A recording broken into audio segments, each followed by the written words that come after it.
I suspect Cyrus can extrapolate the first couple slides there. That's right.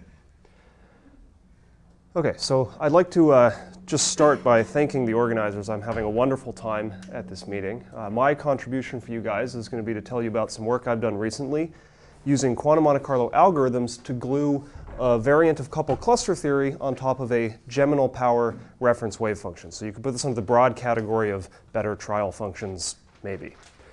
So we're going to start by motivating why one would want to try to construct this type of a wave function. After, we'll move into more of a discussion about geminals. We've heard a little bit about those here this week. I'll talk about some strengths and weaknesses and how to fix one particularly vexing problem you can run into with these types of wave functions.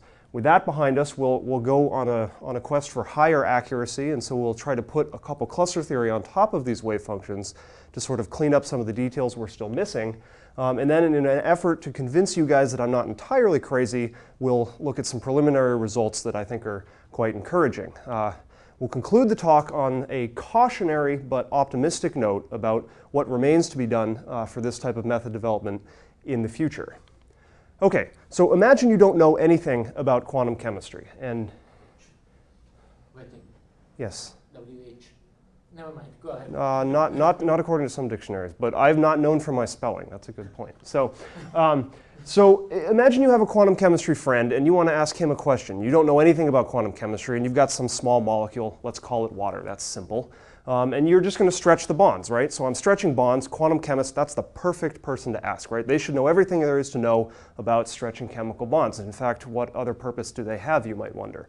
Okay, so they like you, so they decide they're going to do a really good calculation for you. They're going to take the gold standard of quantum chemistry, which is coupled cluster theory with perturbative triples corrections, and then they're going to go the extra mile. They're going to give it the benefit of the doubt and use a spin unrestricted Slater determinant as the reference function for this coupled cluster theory. And then they do that, they run their calculation, and they say to themselves, wow, that accuracy is not that good. I'm not sure I want to show this to my friend.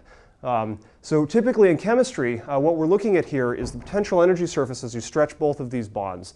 And for a chemist to take that information and then predict something like a reaction mechanism of the nuclei, classic nuclei moving on this surface, they need an error something like 1 or 2 kcals per mole, somewhere down here. And this gold standard method is not delivering that. And so that's worrisome, right? What's the point of quantum chemistry if we can't do this? Of course, this method is good at a lot of other things, but we're having some trouble here. Now, this is not the only method in quantum chemistry, for example. The elephant in the room, there is, of course, density functional theory, but as you might imagine, if coupled cluster theory isn't getting the answer right, density functional theory isn't going to do any better. And in fact, almost any density functional you choose will do worse. So we, of course, know the reason that this is happening, right? As you stretch a chemical bond, the gap in the molecule is getting smaller. And so the mean field approximation is really not so good anymore. And of course, these theories all essentially perturb around the mean field approximation. So we would really like to have methods that don't make this type of approximation. They make a different set of approximations that are more appropriate for these systems where you're breaking bonds and creating strong correlations in between your electrons.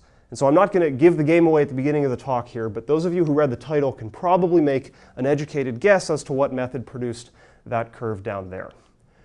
Okay, but of course, chemists don't care about pulling both hydrogens off of water at the same time because nature would never ever do that, right? It pulls them off one at a time if it pulls them off at all. But what nature does, or what chemists do care about, is catalysis, specifically maybe enzyme catalysis, where you have some protein catalyzing a reaction either in a plant or your body, and it does that using a catalytic core. And this is what a lot of those cores look like. There's this big mess of transition metals bonded to oxygens and sulfurs and some other things.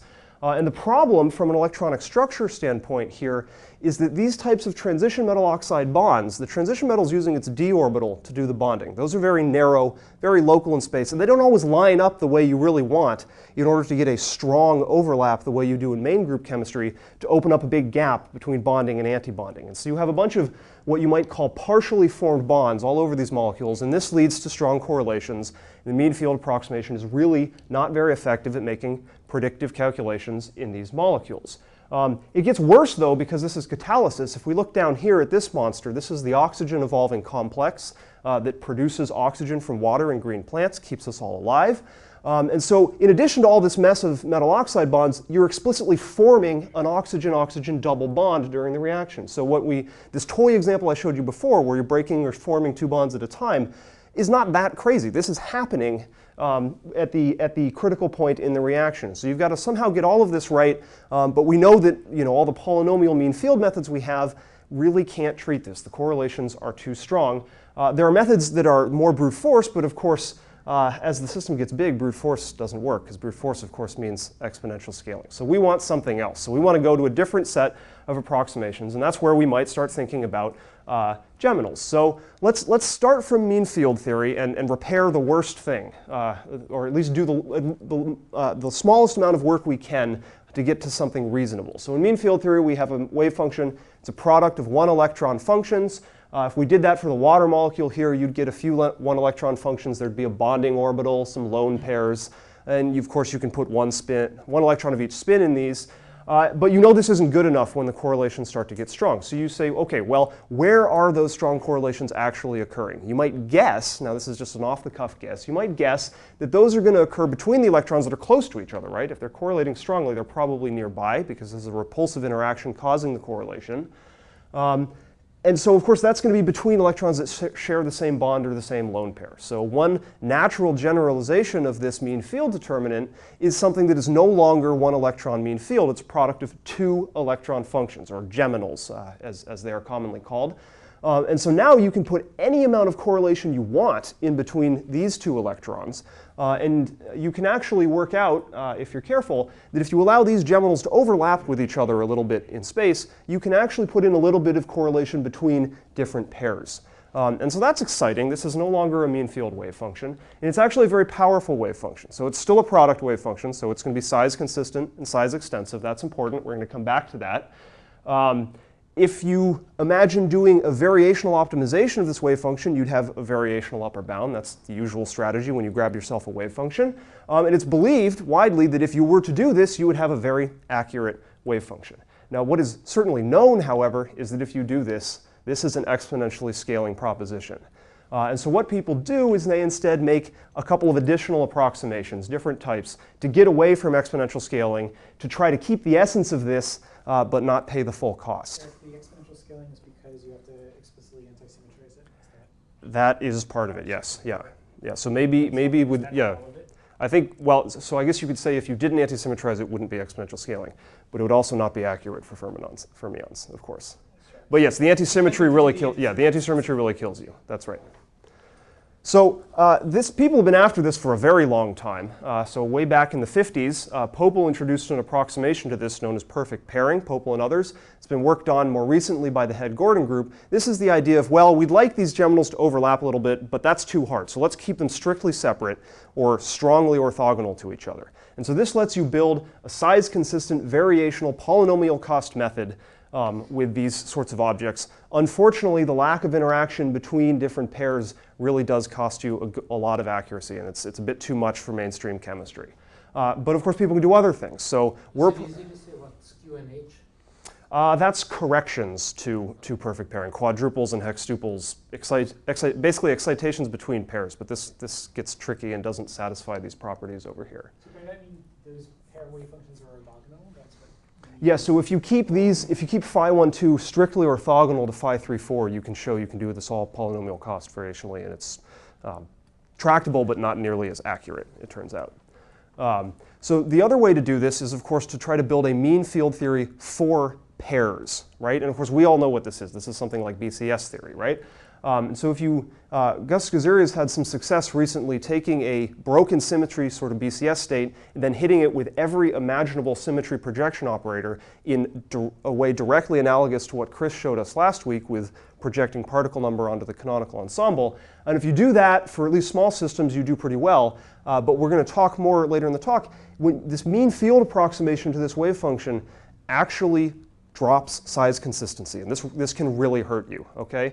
Of course, we're more familiar with using a mean field variant of this wave function in quantum Monte Carlo. People here and elsewhere have done a lot of great work throwing Jastrow factors on top of one of these wave functions in a mean field approximation. This would be the antisymmetric geminal power. Again, this actually sacrifices size consistency, and so this is something that you should be concerned with. Okay, so we really want to keep all of these properties ideally, right? But we don't want exponential scaling. So that's essentially going to be the heart of the talk today. We're going to try to build a wave function that gets you all of that. And we're going to start with one of these geminal theories. And this is going to be the mean field version, but cleaned up a little bit to get rid of this size consistency problem. And then in order to increase accuracy, we're going to attach a simplified version of coupled cluster theory. Yeah? As a Nicholas, when you say size consistency, what exactly do you have? So that means if I have a system, call it the water molecule, and I compute you an energy, you say, okay, what energy do I get if I take two water molecules and put them far apart? It had better be twice the energy, right? Well, of course, configuration action theory doesn't do that. Neither do these mean field versions of this way. So that's size consistency. And then, of course, that becomes size extensivity in the infinite limit, right? And yeah. So. Have you also looked at the wave functions recently that Claudia Filippi has published? Yes, I talked with her in detail, and those are either exponential scaling or not size consistent. You get to choose, depending on how you work with them. So they're essentially CI. They boil down to a clever way of doing CI, so you could say it lowers the prefactor, but it's still either exponential or not size consistent. But quite good for not too big systems. Is there size extensive is the same way? Well, size extensive is energy should be linear in size as the system gets big enough. It's sort of the infinite system limit of size consistency. Interestingly, wave functions can be extensive without being consistent, which is a little weird. We'll see how that works. Okay, so we're going to put these together to try and get all of this stuff. In order to keep it polynomial scaling, we're going to use quantum Monte Carlo as the algorithmic glue. Okay, and so we're not going to talk about the details of the quantum Monte Carlo algorithmics here, but the fact that we're using Monte Carlo is going to surface from time to time because it's going to constrain exactly how we're allowed to build our wave function and keep polynomial costs. And so we'll, especially in the couple cluster section, see how that happens.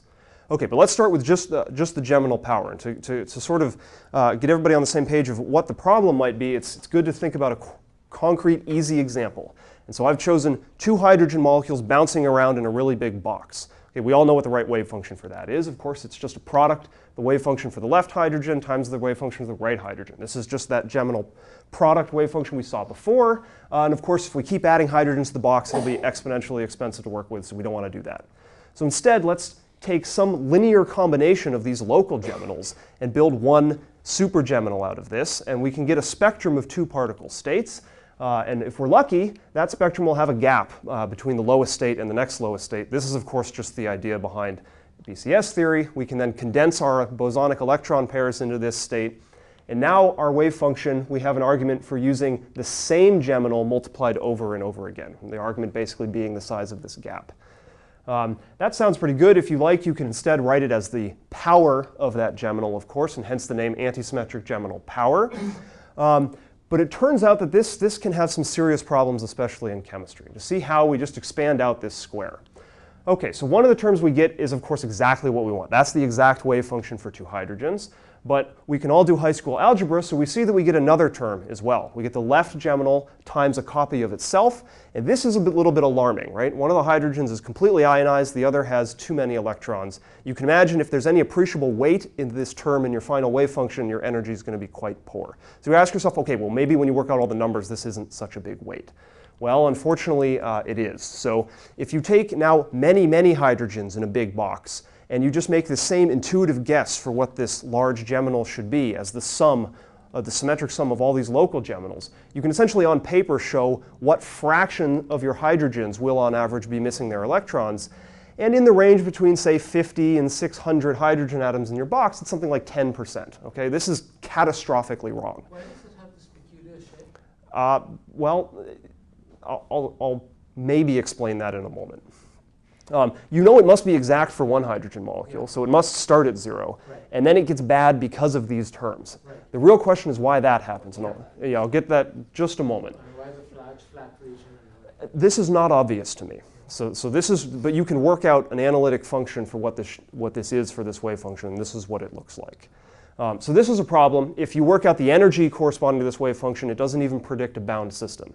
Okay, so it doesn't predict that hydrogen at low pressure at 0 temperature is bound. Right? That's just incredibly wrong. However, there is, as Cyrus points out, this funny shape where it goes back here. And this is, of course, the recovery of BCS theory. Right? We know that BCS theory is good for something. This is essentially finite particle BCS theory. What happens is you go to an infinite size, the fraction of these terms actually goes to 0 as a fraction of the total system. They're still there, but they're negligible in number. And so in the condensed phase, this is actually not so much of a problem. And this is why you can use this type of theory to do low TC superconductivity. Exactly. So that's the answer to Cyrus's question. The combinatorics show that in the medium size, these terms are not so small, but eventually in the infinite limit, they are small just by the number of ways you can make them, compared to the number of ways you can make reasonable terms. But that, of course, doesn't mean that the error is 0. The error due to this is...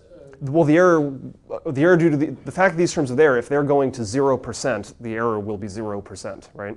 No, but this is not the only error. Oh, no. Well, BCS theory is, of course, not perfect, right? It's just 0th order correct for, a lot of low temperature metals, right? Yeah. So of course, I'm not a solid state physicist, I'm a chemist, so I care about this region, right? Where there's something like 100-ish bonding pairs of electrons in your molecules, and it's a very finite thing. So we're going to need some additional ingredient in our wave function in order to fix this mess. So we're going to put something in that's going to go into each of our bonds, and it's going to count how many electrons are on our bonds. And then we need it to act as a policeman that can remove these ridiculous terms from our wave function. And if we can do that, of course, all we're left with is the product terms. That's what we wanted originally. And then we would have an exact description for the hydrogen gas. I know that's not that impressive, but at least we've repaired this catastrophic problem. So we're going to show how to do that in just a moment here, but I want to be fair to the BCS wave function because I just cooked up my own Geminal, right? I just sort of guessed at what it should be. Maybe you say to yourself, if you variationally optimize the Geminal, you don't get something so ridiculously wrong. Indeed, you don't get an unbound system, but it turns out you don't do so well. So let's zoom into just a few hydrogens and plot the energy error per H2. So if the theory is size consistent, it should just be constant, right? Constant error per molecule. And of course, one particle mean field theory is, right? It has some error, but at least it's constant as you add more hydrogens to the system. This Geminal power wave function is not, okay? For one hydrogen, it's exact. 2 particle function, 2 electrons, boom, exact theory. As soon as you add another hydrogen to your box, you've lost half your correlation energy. And it just gets worse from there. And so I can, if people want later, there's a little bit of a deeper explanation for why this is happening. I can share that with you. But the point here is that the variational best answer is actually quite poor in terms of a size consistency quality. And to just put you in perspective, CI has a famous size consistency problem. It turns out it's a lot less severe than what we're looking at here, right? It's got a problem, but it's nowhere near as bad. It loses its correlation energy much slower. This error is going up. It doesn't come back down.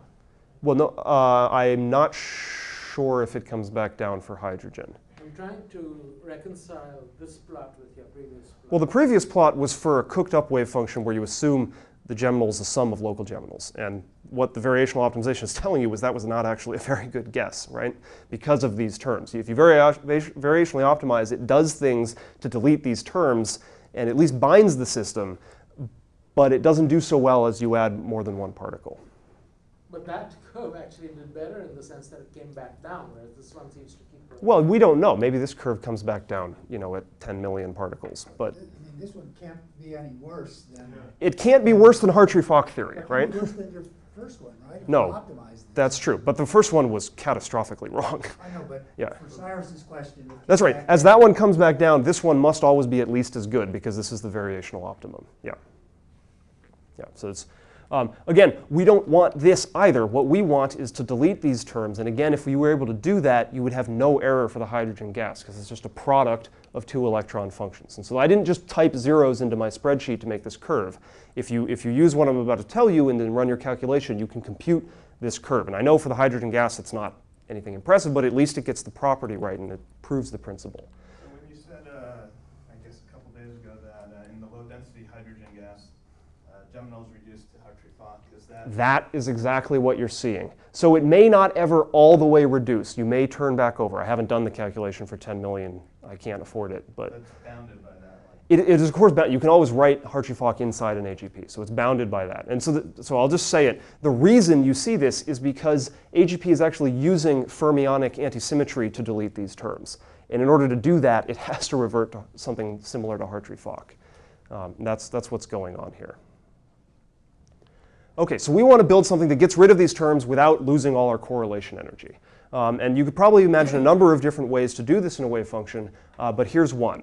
So imagine you have some molecule over here. We want to fix its particle number. So we take, we're going to work in Hilbert space now. So we take all the sites on that molecule, all the orbitals on that molecule, and we count up how many electrons are there. So we add up all the number operators for those orbitals. We then subtract that from the number we think should be there. Maybe it's 2 for a hydrogen molecule.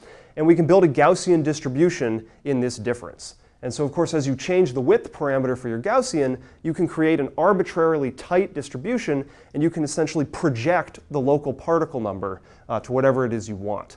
And so that, for the hydrogen gas, would solve our problem. Of course, for a general molecule, you don't just have like one bond where you need to please the charge number. You have a whole system with lots of bonds, and so you're going to need a whole army of these operators. And this is going to get very cumbersome if you have to know how many you need and where to put them and what the particle number should be. You don't want to do it that way.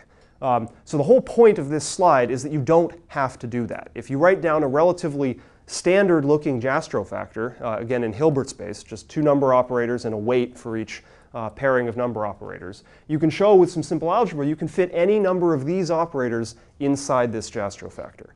And so when you then operate this on your geminal power, in which you've hidden some linear combinations of the correct local geminals, a variational optimization should go and create these for you. Sites, or orbitals in chemistry language, yeah. And so this is, of course, not a new wave function, right? This is just the Jastrow AGP wave function in Hilbert space, okay? Because in Hilbert space, you can count electron number very precisely. And it gives you this property, and you can show that this is sufficient to get exact size consistency back. And this is what we wanted to repair in the AGP, okay? So current implementations of the AGP are not size consistent. The error is different for different Jastrow factors you use, but if you go into Hilbert space and you use this relatively simple one, you get exact size consistency back. Of course, at the cost of going into Hilbert space, which is not, necessarily what one wants to always do.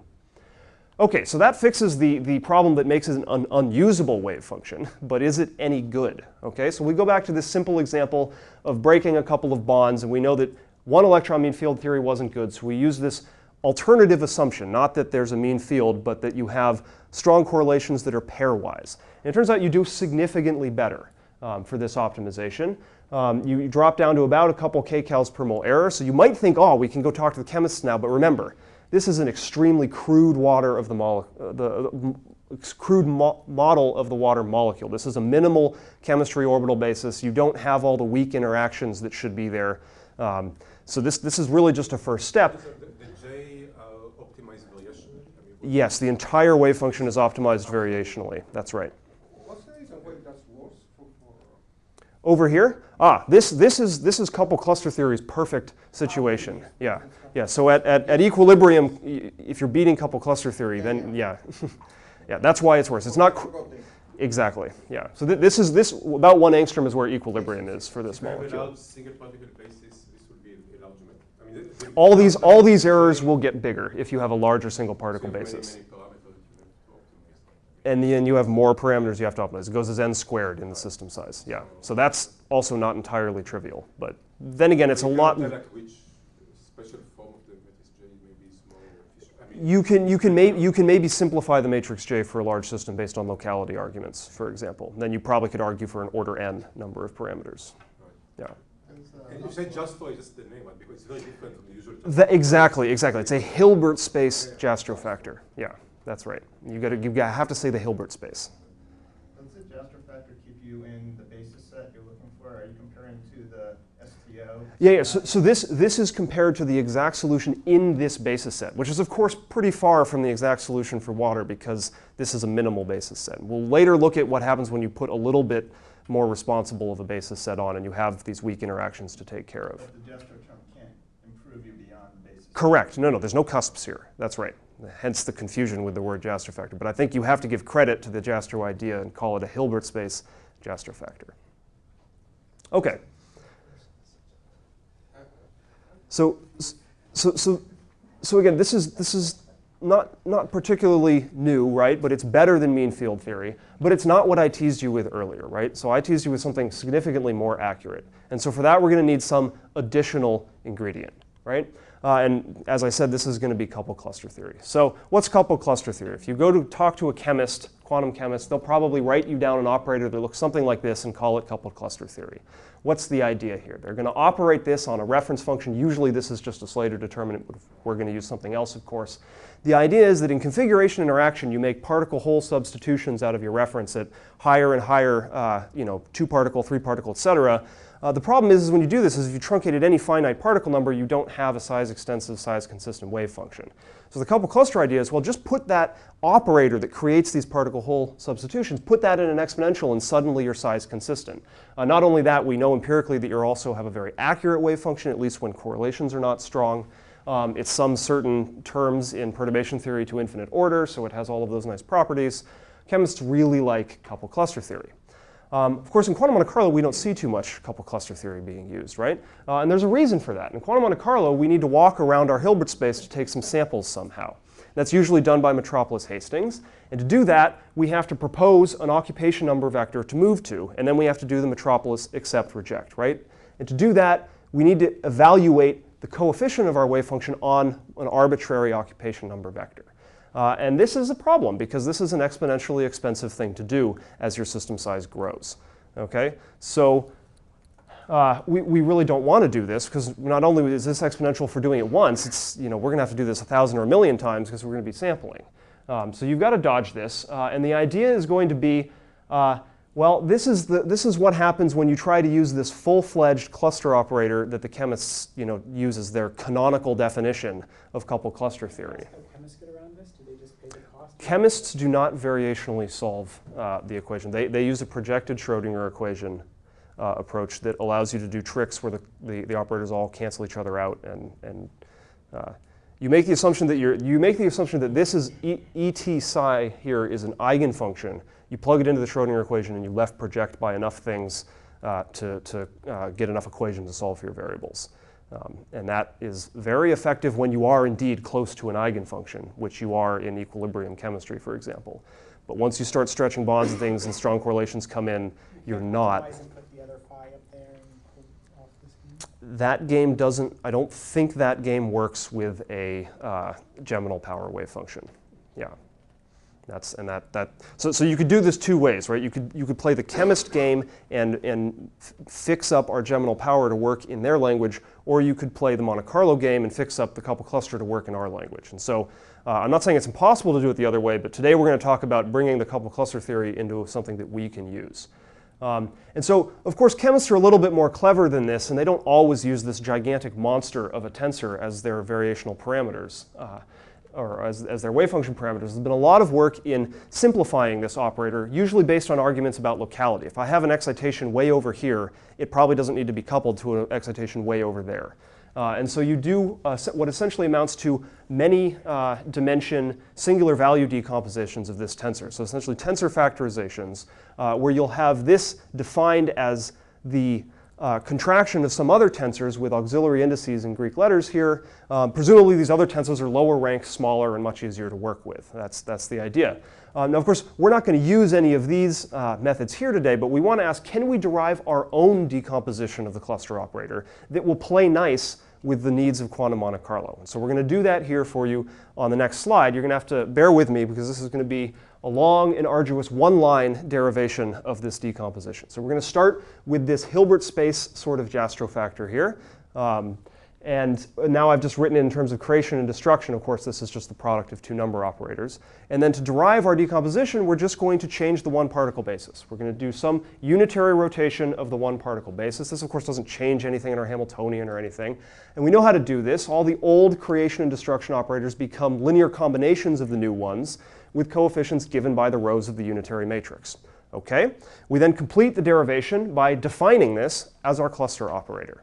And so it's not so obvious that this is maybe a good definition for the cluster operator, but it certainly contains two destruction operators, two creation operators, and something that you can contract the indices over and get a 4-index tensor that looks like the cluster amplitudes. So when you write it pictorially like this, it's a little easier to see that it at least has the bare essence of what a cluster operator needs. You have a single excitation on the left from one set of orbitals to another, and that's coupled through a coupling matrix to some other single excitation on the right. And so you have, at least single excitations coupled into double excitations, which is what you need for CI and coupled cluster. And then, of course, we're throwing it all in an exponential, so it smells a little bit more like coupled cluster theory. The problem is there's only a number of these excitations equal to the number of columns in this unitary transformation. So you might start to get worried that this doesn't have nearly enough flexibility to simulate the full cluster operator. And that's a point that I agree with. Just looking at this, this doesn't look like it's going to be very effective. And you might even argue that it's not responsible to call this coupled cluster theory, right? It's a defamation of the name. And I'll take that for now, but I ask that you hold that criticism until we get through the results. And then if you still think that I shouldn't be calling this coupled cluster theory, then you can invent your own name. Maybe I'll call it coupled cluster theory for now until you convince me otherwise. So I have a much more naive question. Yes? It seems like that's more general than you started with. So It's not more general because, each each of these indices roughly ranges over order n things, where n is the number of sites in our basis. Right? So this is n-fourth information. Each of these indices also ranges over n. So this is order n squared information. So it's almost impossible to argue that there is anywhere near as much information in here as there is in there. That's one way to look at it. But take J to be arbitrary, or the one that optimized the... We're going to take J to be re-optimized in this picture. We're going to re-optimize all of this together. all the J's and N's have, all the J's and U's have n squared parameters. That's right. The T has n to the fourth parameter. Well, there's only one U. These aren't different U's. It's the same U. So there's two n squared parameters on the right. There's n to the fourth parameters on the left. You worry about this not being a very good approximation. That's my point. So this first line, though, where do I see the n to the fourth parameters? Oh, no, there's never up top n to the fourth. It's just what we're trying to simulate has n to the fourth. If I'm going to try to call this coupled cluster theory, the thing I'm trying to replace had n to the fourth parameters in it. And the chemists have ways of making it work, at least for a Hartree-Fock reference, with n to the fourth parameters. I mean, you can see that's a kind of operator in the exponent that can be brought into a, being diagonal in the occupation. It's quadratic in the occupation, Basically, yes. Yeah. Yes. Not every operator we can bring to this form, so it's a very specific. So it's an open question whether or not this will always be a good simulacra for that. But we, of course, gutted this operator for a reason, right? We want to make it work in quantum Monte Carlo. So we can see how that happens. We're just going to write down the variational expression for our coupled cluster energy. Again, this is not what the chemists do. The chemists put a minus t up here and do some, and play other tricks. But we're going to do it, carefully and variationally. So we're going to keep our variational upper bound. And then we're just going to insert this crude approximation for our cluster operator, at which point we can do a little algebra and pull the unitary transformations outside the exponentials and group them with the Hamiltonian and the reference. Now again, this is just a unitary transformation of the one particle basis. This doesn't change the physics one little bit, right? So this is really just writing our Hamiltonian in a transformed one particle basis. Likewise, the Geminal power reference wave function is similarly invariant to rotations of the one particle basis. So again, we can just group this with the reference function. And now what we're looking at is exactly what we had before we even started talking about coupled cluster theory, right? This is just the variational energy of the Jastrow AGP wave function in Hilbert space. Okay, and so we're all familiar with that people can evaluate this using quantum Monte Carlo at polynomial cost, just plain, regular, variational Monte Carlo. And so that's great. We have a polynomial expression for evaluating the energy of a quote-unquote coupled cluster-ish thing, and we'll see whether or not we think it really is. But that's, of course, not quite enough. We also need to optimize these parameters, as was mentioned. And so there, we're going to choose some parameterization for this unitary matrix. I chose the exponential of an anti-Hermitian form. And then you take, say, derivatives of your energy with respect to all of these parameters. And this is a bit of a mess because in chemistry, this Hamiltonian has what are called 1 electron and 2 electron integrals. It's just a big pile of matrix elements that define the Hamiltonian. This is very tedious. We don't want to go through this. The short story is you can do this if you're careful with handling your intermediates. You can do this for a cost that is basically 3 or 4 times the cost of an energy calculation. You can get all of the derivatives at the same time analytically. And now that may sound impressive, but probably not to this audience, because you guys have heard of automatic differentiation. And so what automatic differentiation says is, of course, you can do this. And so we've done it, and we have derivatives. So we can walk downhill, get a lower energy. But maybe we want to be less patient. We want to go downhill quickly, right? We don't want to wait forever. So you ask, well, we've got derivatives. Can we do BFGS, right? Can we just subtract derivatives, do a numerical approximation to the Hessian? That's fine, right? Well, not necessarily. This is quantum Monte Carlo. So if you take two different sets of parameters, these, of course, send you on different paths sampling your Hilbert space, and you have a discontinuous function that you're now trying to subtract from itself and take numeric approximations to the Hessian. You don't want to do that. But of course, we know what we can do. We can just do correlated sampling, and then we take the same sampling path through Hilbert space for both sets of wave function parameters. We compute two gradients that way, subtract them, run them through the correlated sampling formula to correct for the fact that we weren't sampling with respect to the wave function, et cetera. And then it's at least a sane question to say we could try to do quasi-Newton, because now at least our function is continuous in the variables. We'll come back to this point at the end of the talk, but for now, this is how the results you're going to see have been optimized.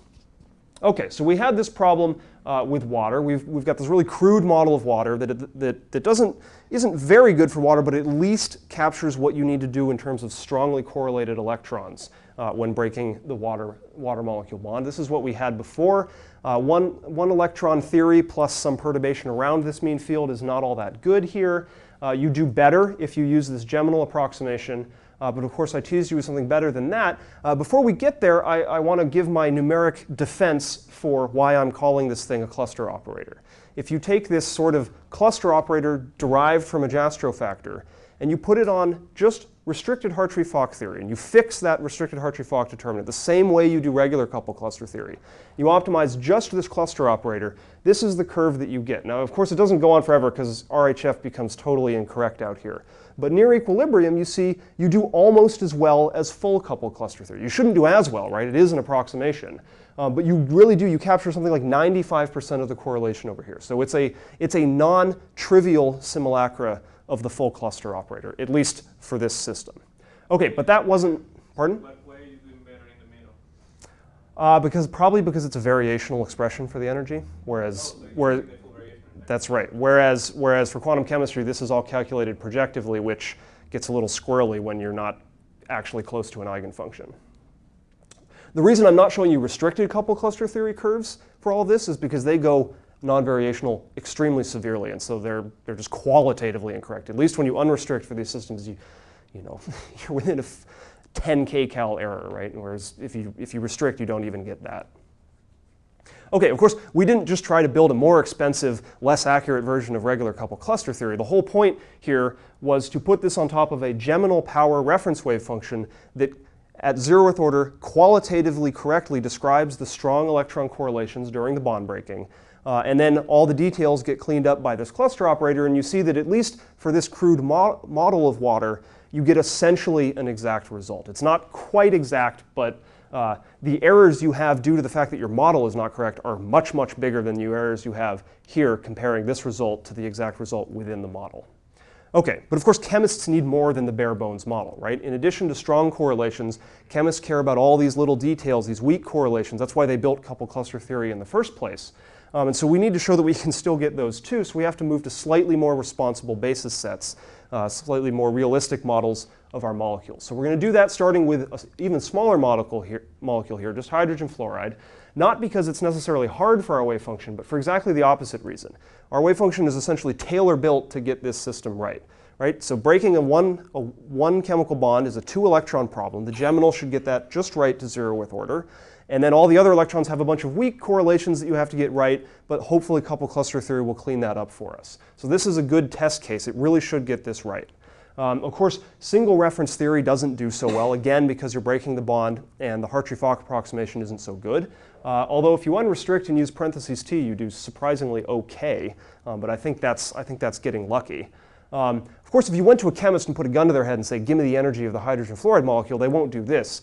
They'll use an active space method. And the idea here is similar to what Cyrus was telling us yesterday. You choose some low or important subspace of your Hilbert space, some important class of determinants. You cut off everything else and you exactly diagonalize the Hamiltonian in that little subspace. and then you bring everything else back and include its effect by perturbation theory. So this is called complete active space, which is what that diagonalization of the subspace is, plus PD2, which is second order perturbation theory. And this does pretty well in these small systems because you've got the 0th order problem right, and perturbation theory brings in the details. It's almost parallel to the exact result, which is what chemists need, right? They need a potential energy surface that is at worst shifted by a constant from the real surface. The problem with this theory is because of that diagonalization of the low energy space, this is an exponentially scaling theory with system size. And so this, you can't get away with this when you get to those big protein complexes I showed you before. Okay, so alternatively, you can do this geminal theory, which again, for this method really should work, and you see that it does. At equilibrium, you're essentially as accurate as the gold standard quantum chemistry method, and you maintain that accuracy across the entire bond dissociation curve, right? So that's this theory at its best, right? This is a 2-electron problem plus some details, and it really does get that right. So you at least pass the test. My code is doing the bare bones of what I think it should be able to do. And so that's great, but of course, the whole point of a polynomial scaling theory is to go to slightly larger systems. And so we want to say, well, what if there's more than one bond being broken at a time, and you have all of these weak interactions to worry about? So we're going to do water again, but now we're going to do it in a more responsible basis set. So you've got to get these weak interactions correct. And so you see that because of that, regular couple cluster theory, the stuff based on a Hartree-Fock determinant, is even worse now, because before it only had to worry about the strong correlations. Now it has to somehow make a compromise between the two.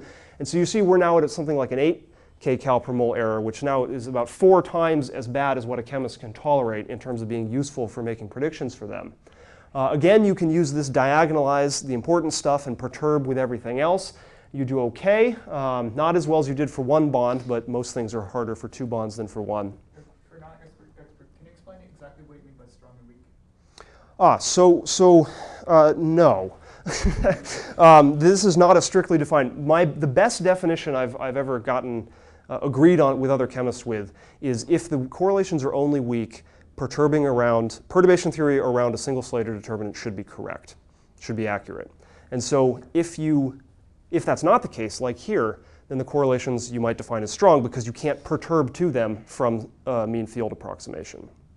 Now, just because there are strong correlations in your system doesn't mean there are not any weak correlations, right? The 2 electrons in the bond that is being broken correlate very strongly with each other. However, the electrons over in the lone pairs, they're not strongly correlated, but if you want a good enough potential energy surface for a chemist, you've got to mop up their weak correlations. And so you have to do something like PD2 or couple cluster theory to get that right. And what is, I think, underappreciated is that in chemistry, you can't do one or the other. You have to do both if you want to give them the accuracy that they want. So usually, if we're thinking about a lattice model problem, there's no such thing as these weak correlations, right? Those have all been shielded out, right? And we're just looking at the strong correlation part. And of course, you've got to get that right first, otherwise you're qualitatively incorrect. But for chemistry, you also have to clean up all these details. And so you need a wave function that is able to do both. And so that's essentially what chemists are after. So if you do this, diagonalize all of the quote-unquote important stuff, a la roughly Cyrus's definition, and then use perturbation theory to figure out what the effect of the rest of the Hilbert space is, you get qualitatively correct and a reasonably good accuracy, but again, at the cost of a method that's going to scale exponentially as the system becomes bigger. As another aside, again, if you just stick this cluster operator on top of Hartree-Fock theory, again, it's not as good as full couple cluster theory. It shouldn't be. But if you look at how much correlation energy you're capturing, it's about 95%. So it's a very non-trivial amount of the correlation energy. And at equilibrium here, there really is only weak correlation going on. When you're not breaking the bonds, it really is appropriate to perturb around a Slater determinant. So that's my evidence for calling this couple cluster theory. Think of it what you will. But the point is, if you put this cluster type operator on top of geminal power, you do significantly better than these other theories, even this theory that's got exponential scaling. And so for chemists, what they really care about is how parallel you are to the true curve. I know ideally we want to just have 0 error, but they'd be happy with just being parallel. And so you can measure that by the worst point on a curve, the difference between that and the best point. They call this the non-parallelity error. You see Couple cluster theory up here is at something like 7 or 8 kcals per mole. This is just not acceptable. With this diagonalize and perturb approach, you're now acceptable. You're below 2 kcals per mole, so that's good. That's why it's used widely in chemistry. For small systems, you can get this. But it's not as good as if you do this alternative approximation of strong correlation within pairs, clean up all the weak stuff with couple cluster theory. Just remind me, the error you measure with respect to what? What is your error? So this is the water molecule approximated in a finite single particle basis. And so this is the error with respect to the exact solution in that basis. And so the true energy is way down here somewhere, right? Because we don't have cusps and stuff like that. So this is by no means a solution of the water molecule. It's just showing that in this basis you have both the strong correlation that we had before and a highly non-trivial amount of weak. You don't have all the weak correlation, right? You don't have the cusps. But you have a very non-trivial amount of it that you have to capture as well. And at least in that case, we are able to do so. And this is why your error went up when you increased the basis. The true absolute error actually went down. But since you're comparing it to exactly. FCI in that basis. That's right. That's right. Yeah. That's right. So you can see, what you see is that this wave function is missing a little bit of the details down here, right? And at equilibrium, you see it's not as good as coupled cluster theory. But then again, you sort of shouldn't be competing with coupled cluster theory at equilibrium. You should just be doing coupled cluster theory.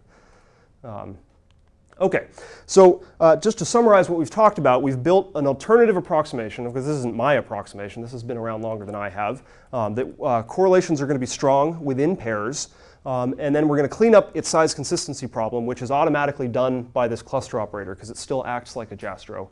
And they get the details by changing the basis that this Jastrow works in and renaming it as a cluster operator.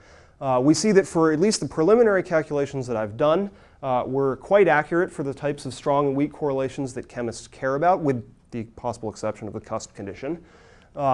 We are exactly size consistent, as I described. And of course, because this is being run by variation Monte Carlo, the energies are variational. And so these are the 3 properties that we wanted earlier in the talk and that other geminal-based methods aren't able to achieve. And we can get them, the crucial point, we can get them at a polynomially scaling cost. All right, it's a constant times the 5th power of the system size. It's not the 4th power like it is in real space because of the complexity of the Hilbert space Hamiltonian, but it's still polynomial. Okay, so that's really exciting. I'd like to just step back here and point out that I'm not aware of any other wave function that is able to check all of these boxes. Okay, the one exception in chemistry, and the one exception I can think of is DMRG, okay, the matrix product state wave function. At least if the system is linear, DMRG has all of these properties, and the cost isn't even N5, it's lower than that. However, here we've made no assumption about the system being linear or 2D or 3D. This assumption is just based on whether or not the correlation is organized into pairs. So if it's not linear, can you associate a cost with the MRG? It's exponential. Yeah, it's exponentially costly if it's 2D or 3D. Yeah. Okay, so I'm acting pretty excited about all this. How excited should you be? Well, you should be a little bit excited, but probably not too excited, because there really is no such thing as a free lunch. Okay? And the way that axiom comes into play here is in the sad truth that a polynomial cost method is not the same thing as a fast method. Okay? And so I have a very large prefactor sitting out front here, even by quantum Monte Carlo standards. So for these little, to put that in perspective, these little molecules I showed you, to converge this optimization procedure, you need on the order of 100 million samples. Okay? Now, that's a crazy number, because the Hilbert space for these examples is much smaller than that. Okay? I need more samples than there are determinants in Hilbert space. That's exactly the wrong regime, right? Of course, as you scale this up, if you took that water molecule and you copied it and put another over here and you kept doing that, eventually you'd get the crossover and I'd have many fewer samples than you've got determinants in Hilbert space. But you can see that that crossover is not as close as we would like it to be. So the samples that you're talking about is the samples for each one optimization step? Or Correct. Oh. Yes, no, this so is... I guess multiplied with the number of optimizations.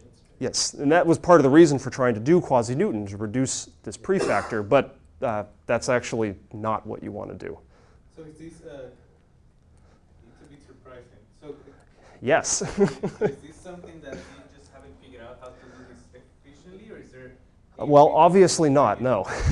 I mean, but is it from the other way? I mean, can you say that it's expected to require that much for some reason? So I know Cyrus has seen some examples of small Hubbard models where you end up needing more samples than you have vectors in Hilbert space to converge statistics. But those are even smaller than I think what I'm working with here, and the crossover comes Just have trouble sooner. getting the derivative down to this distance that we're I have actually trouble getting well, so I'll tell you what essentially I think the problem is. But I mean, are you saying that if you just did the sum without Monte Carlo? it's faster. Yes, it is faster. Yes, in these systems. Trying to make you- That's right. Yeah, and hence no free lunch, right? And so again, if the system size gets bigger, the polynomial scaling will win. But it's not winning soon enough for you guys to go home and try to program this all for yourselves. Optimization is so much harder than other? Yes. So I had derivatives. I knew how to get derivatives. So I said, let's go fast. Let's do quasi-Newton, right? That sounds like a good idea. But I didn't think carefully enough. So what happens when you do quasi-Newton, you take the difference between two derivatives. And if you're doing quasi-Newton well, the whole point is you're not going to take a bunch of small steepest descent steps. You're going to take a few very big steps in parameter space. Now think about what that means. That means you're taking the difference between two derivatives of very different wave functions. Correlated sampling isn't such a good idea anymore, right? Your variance is going to be very high because your wave functions are very different. Hence this unusually large number. So it's essentially controlling the variance here. Suppose you just don't do quasi-Newton. Suppose you just do steepest It's, descent. well, it's better and not, it's better per iteration. Not as much as you need, I don't think. There's additional trouble here because of Hilbert space, but then the number of iterations kills you, and But you're at could least also as do bad. the hard work of analytically deriving the actual second derivatives. Which is exactly what we should be doing. Yeah, so when I first wrote this code, I didn't see how to do that. But now I think I've, at least in my notebook, not in my code, but in my notebook, I figured out how to work with approximations of the second derivatives. And you should, with that, be able to just run the linear method to optimize all the parameters, not just the, so what I'm doing is a trade-off. You optimize the Jastrow, and then you re-optimize everything else with the linear method, and then you take a step in the cluster, you re-optimize everything else with and so this is, you want to do it all inside the linear method, and you're right, I think you can. Probably there are only 4 people in the audience who know what the linear method is. Okay, so anyways, I think you can get analytic second derivative information, and so that way you don't have this problem where you have to take a difference between two gradients. You get all of your derivative information from one wave function, and so now importance sampling should be working a little bit better again. And I'm not sure that's going to solve this problem all on its own, but it's the most obvious thing to do next in order to bring this down to a practical method. The other obvious thing is just to figure out someplace smart to start, right? Presumably you're starting. Yes, if you could guess right next to the answer, that would also be good. These That would things be a are good someplace- solution. But, I mean, that sounds crazy, but often it's not that hard, right? If you start with smaller systems. And I have not been done my homework on that the way that I should. So for example, if you use perfect pairing, which you can work out much more cheaply, it's not as accurate, but that should be a reasonably decent guess for your Geminal. And I've not attached my code to a perfect pairing code yet, but this will also should buy you a lot. Yeah. I mean, perfect pairing still exponentially complicated. No. Perfect pairing is polynomial cost if you do it carefully. Variational, it's polynomial cost. It's just not accurate enough. So isn't perfect pairing just seniority zero, full CI basically? Well, the wave function, if you wrote it down in terms of determinants, would have an exponential number of determinants hiding inside it, just like the BCS does. Oh, I see. But you never actually look at them, right? Just like in DMRG, you never look at the determinants that build up your wave function. Okay, so that's what I have for you today. I just need to acknowledge some of the people that I've had important conversations with during the development of this research. Martin, Eric, and Evgeny. I need to thank the Miller Institute for funding the research, and I'd like to thank all of you for listening to me. Thank you.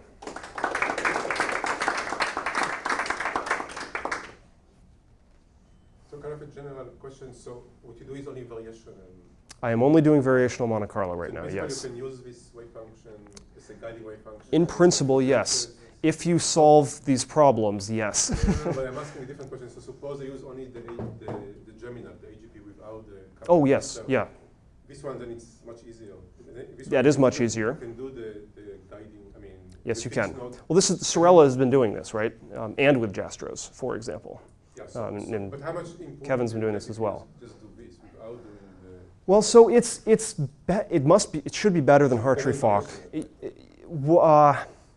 So the problem is that because the Geminal power has the size consistency problem, if you variationally optimize it first and then run DMC, your nodes may not be right. What you really want is the nodes that come out of the AGP when they know that they're allowed to create these bad terms because they'll be deleted later by something else. And perhaps DMC itself could do that deletion for you, but you'd have to know ahead of time that it was going to happen in order to feed in that type of AGP. But in some cases, you probably don't need the full-fledged optimized function in order to, if you start projecting. I agree, I agree. Once you throw in the basic information, then projection. And certainly if I was allowed to back off by you know, 1 decimal place in my calculations, this would go down by a lot, and then maybe it'd be okay to do projection after that.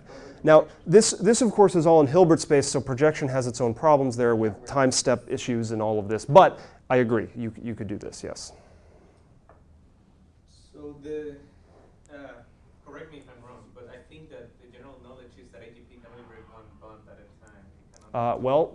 AGP itself maybe, but I would say that you've got a pretty correct description of 2 bonds breaking at a time with when you, well, you're already, if we went way back, you remember there was, well, yeah. So if you do it and you put on this Jastrow that corrects for the size consistency problem. So if you don't correct for size consistency, when you've broken the hydrogens all the way off, you're going to have those charge fluctuations terms when the hydrogens are missing their electrons. They're all in the oxygen, or vice versa. You've got too many on the hydrogens.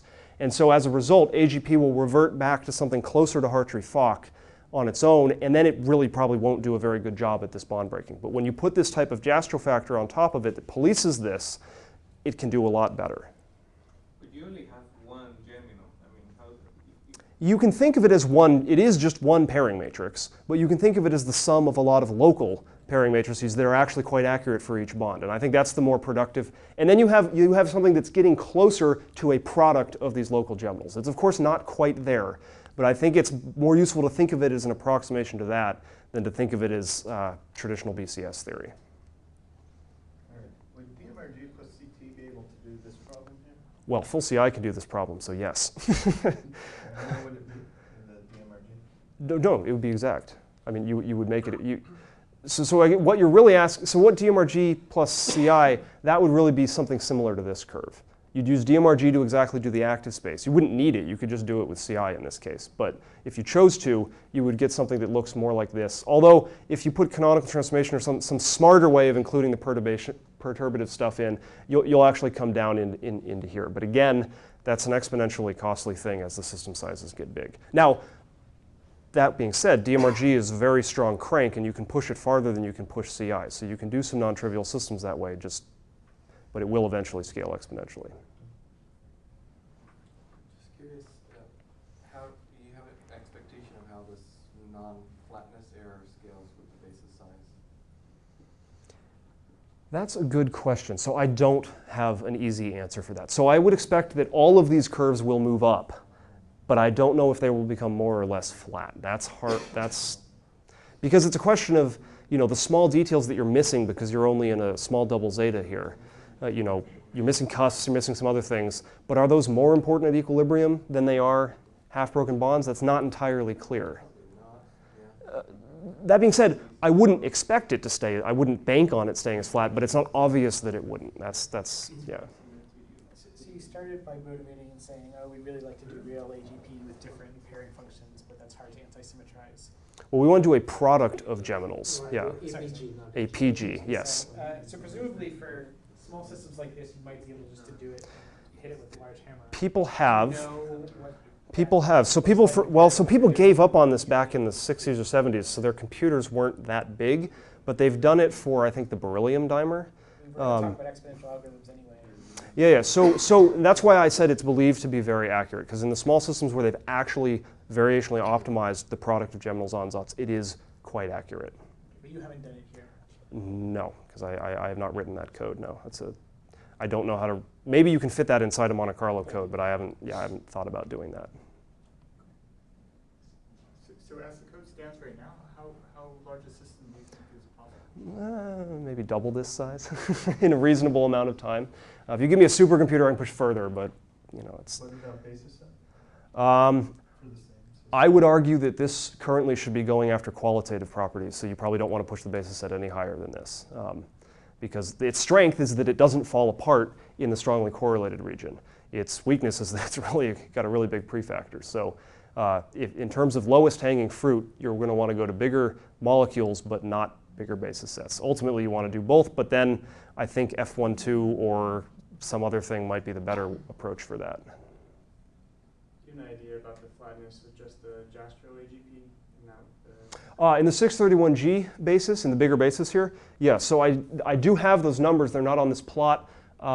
They're not actually that good. So they're up here. They're flatter than couple cluster, but the absolute error is about the same. It's up like this. So it's non-parallelity is probably 3 kcals per mole, I think, but it's shifted up by a bunch. So the couple cluster is really pulling it down by quite a lot by cleaning up the details.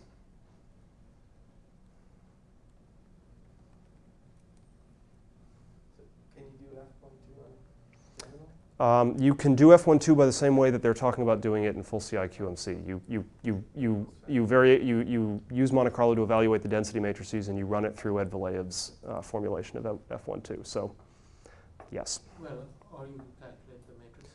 Or you can do transcorrelated theory or something like that. Yes, you could do it either of those two ways. It's not as easy to do it the way that Manby and others have been doing with, say, second-order Muller-Plesset theory, where you can just do a perturbation inside the theory. That's less obvious that you can make that work here, but the other ways of doing it are not really any worse, so I think you could get F12. Again, you could argue that I need to go a little bigger before F12 is going to get the rest of the stuff, but